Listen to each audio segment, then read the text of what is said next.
Olá, queridos alunos, estou de volta para terminarmos, livro 1, módulo 5, tá certo? Não esqueçam de, no final dessa aula, buscar os exercícios e respondê-los, tá certo? Lembrar de fazer os exercícios. Nós temos aí 2 tipos de exercício. Nós temos o exercício de sala, que vocês vão fazer, e qualquer dúvida nos procura. Estamos nas redes sociais, não é isso? Da escola. E segundo, não esquecer de fazer também o exercício proposto. Tem lá as questõezinhas bonitinho para vocês fazerem, tá bom? Então vamos manter o foco. Bem, vamos para cá. Item 4. O Império Árabe, a expansão muçulmana. Vejam só, quero chamar a atenção de vocês para os árabes.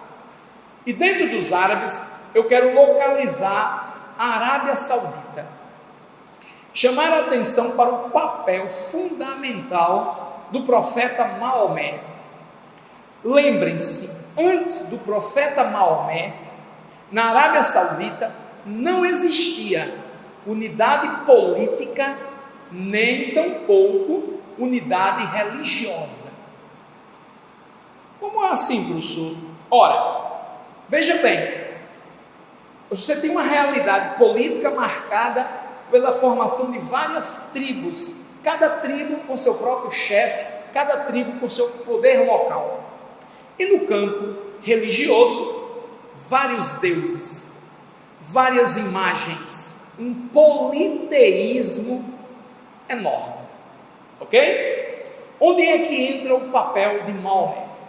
Maomé, como profeta de Alá, como profeta do islamismo, ele vai introduzir entre os árabes um culto monoteísta, com a ideia de Deus, Alá, onipotente, onipresente e onisciente. Ele vai questionar todos esses valores. Claro que a introdução desse culto não foi fácil.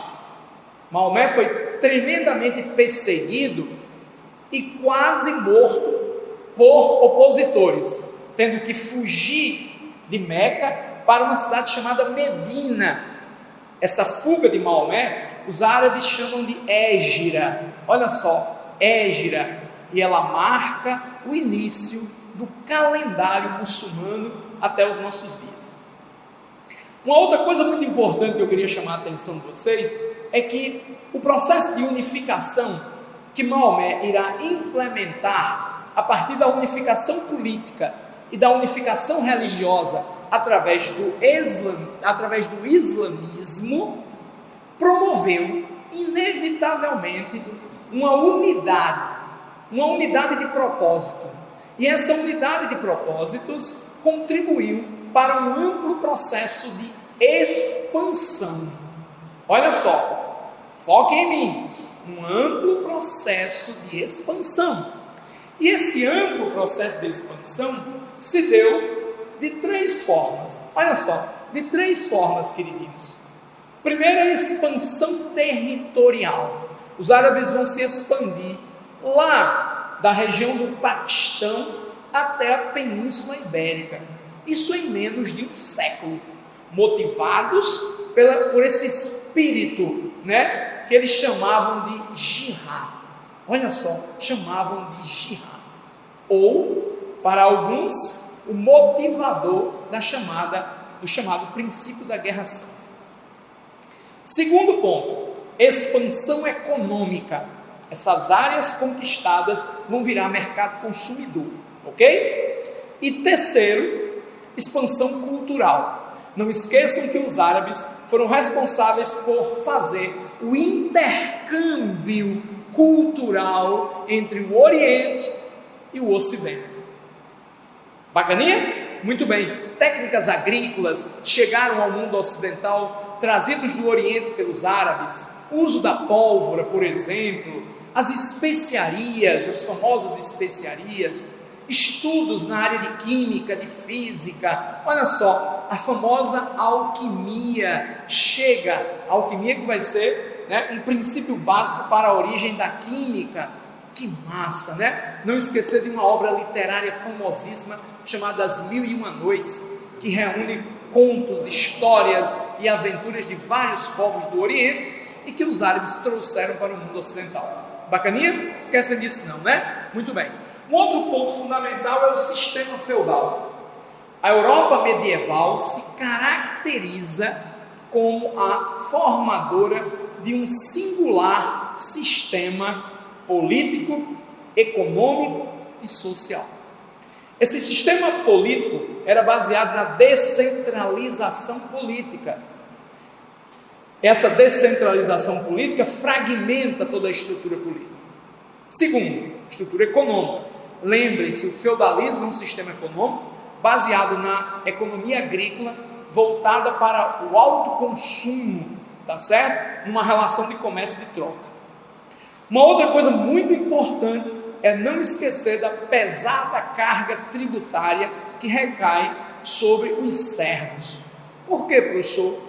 Porque esta sociedade feudal, ela também traz como característica uma sociedade servil, baseada na servidão. As relações de trabalho eram, portanto, servis. Bacaninha? Então eu tenho aí um sistema político descentralizado, uma economia agrária, certo? E uma sociedade servil. E não esquecer disso aqui, ó, muito importante entender esse tópico aqui, ó. Vocês devem estar vendo a Igreja Católica na Idade Média.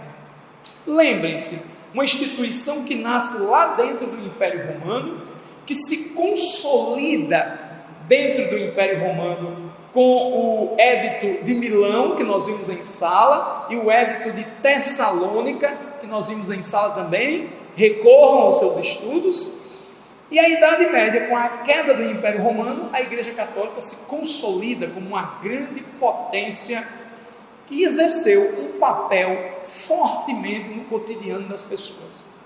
A Igreja foi a responsável pela construção de vários valores que nós temos na nossa sociedade hoje, né? A Igreja está na base da construção dos conceitos, por exemplo, de bem, mal, pecado, castigo, céu, inferno. E essa ideia atingiu diretamente a sociedade, construindo valores, construindo uma sociedade medieval de bases teocêntricas. A Igreja também foi responsável por coisas como a preservação dos acervos culturais do mundo clássico. Livros, documentos foram preservados nos mosteiros e nas bibliotecas existentes nesses mosteiros. Não esquecer também que, apesar de todo um conjunto de formações dentro dessa ideologia, questionar os valores da Igreja Católica era se posicionar contra uma verdade, daí chamada de heresia. E as pessoas consideradas hereges ou heréticas sofriam severas punições através de um tribunal eclesiástico chamado de Santa Inquisição. Então vejam bem, estudem, aprofundem seus estudos. Demos para vocês apenas algumas dicas básicas de como você deve se portar diante do seu material. Não deixe de ler o seu capítulo, a sua apostilazinha, o seu material didático, fazer os exercícios, que eles são muito importantes nesse momento que nós estamos vivendo, tá certo? Um beijo a todos, abraço, voltamos mais, viu? Voltamos mais vezes. Tchau, galera!